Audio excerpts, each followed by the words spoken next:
constipação intestinal. Nós vamos abordar os 3 pilares básicos que devem ser corrigidos para a melhora do funcionamento intestinal. Olá, meu nome é Marcelo Marciano, sou coloproctologista, e o primeiro ponto que nós vamos esclarecer é quem são realmente os pacientes portadores de constipação intestinal. Muitas pessoas têm dúvida se realmente o ritmo intestinal que ela vai ao banheiro, isso é característica de constipação intestinal ou não.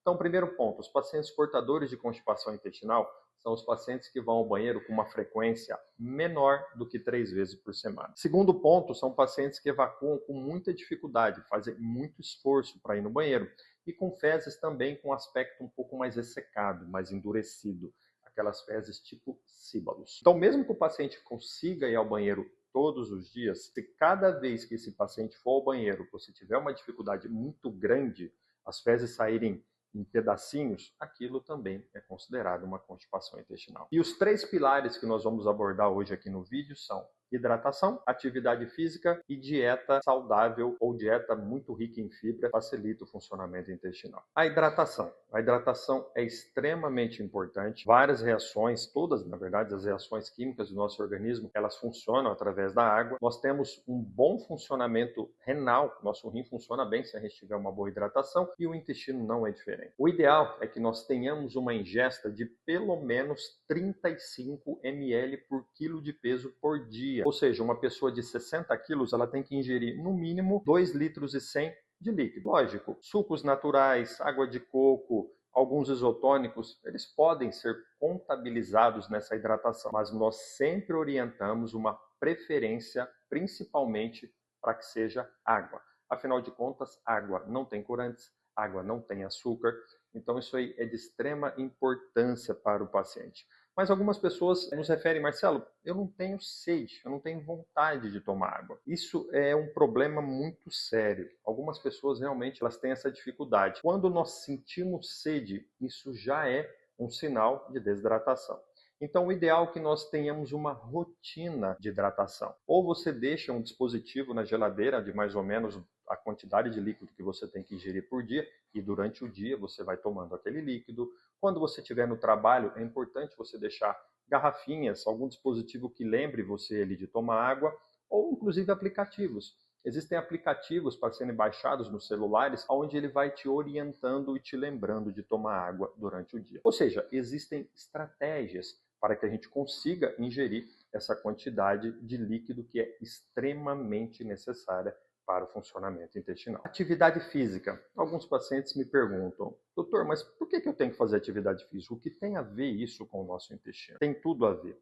Nós sabemos que a partir do momento que nós fazemos atividade física, nós aumentamos o nosso metabolismo, nós liberamos substâncias extremamente estimulantes, por exemplo, algumas substâncias aceleram a nossa frequência cardíaca, dilatam a nossa pupila e, logicamente, nós temos um reflexo também no nosso peristaltismo, que é o nosso funcionamento intestinal. Raramente eu tenho em meu consultório pacientes que têm uma rotina muito importante de atividade física, ou mesmo atletas têm o intestino preso. Então, a atividade física é essencial, exceto pacientes que realmente têm algum problema físico que o impossibilite ou que seja uma situação proibitiva para atividade física.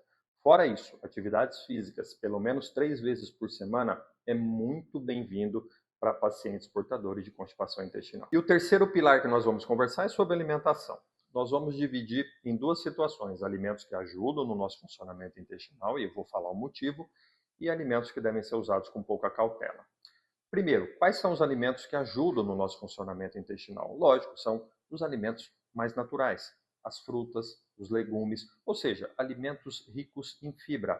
Tanto fibras insolúveis, que são aquelas fibras que dão volume para as nossas fezes, isso ajuda a melhorar o peristaltismo, ou seja, aqueles movimentos de funcionamento intestinal, quanto as fibras solúveis, que são fibras que ajudam muito no equilíbrio da nossa microbiota intestinal.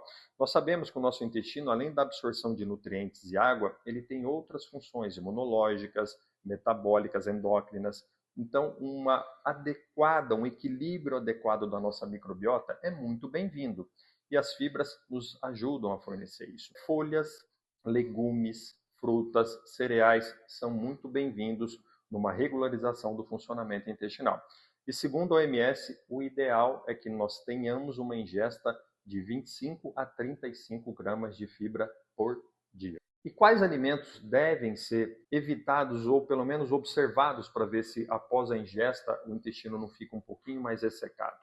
Carne vermelha, leite, derivados e farinha. Por que a carne vermelha? A carne vermelha por si só, ela é um alimento com um processo de digestão um pouquinho mais lentificado. A farinha, ela tem um componente que é a gliadina, que para algumas pessoas ela pode fazer com que o intestino resseque um pouco. E o leite e os derivados, principalmente na formulação de queijos, eles têm dois componentes. Um é o cálcio, que é presente em todos os queijos, e o outro é a caseína. A caseína é uma das proteínas do leite. Para alguns pacientes, essa caseína pode sim ressecar um pouquinho o intestino e atrapalhar no funcionamento intestinal. E mais um detalhe muito importante, o nosso intestino ele gosta muito de disciplina, ele gosta muito de rotina. Por isso que algumas pessoas, até quando saem da rotina, quando viajam, lógico, existe todo um componente emocional envolvido, mas também tem esse componente de perda de rotina. Então, se a gente conseguir se alimentar geralmente no mesmo horário, com esses alimentos que eu acabei de falar que são extremamente importantes para o funcionamento intestinal, se a gente conseguir dormir sempre no mesmo horário, respeitando também aquelas 6 horas e meia, 7 horas, seria o ideal que todo mundo dormisse todas as noites, isso também é essencial para uma melhora do nosso funcionamento intestinal e, na verdade, do nosso organismo como um todo. Espero que esse vídeo tenha sido útil. Se você gostou, nos deixe um like. Caso necessário, entre em contato com a gente para maiores esclarecimentos. Até o próximo.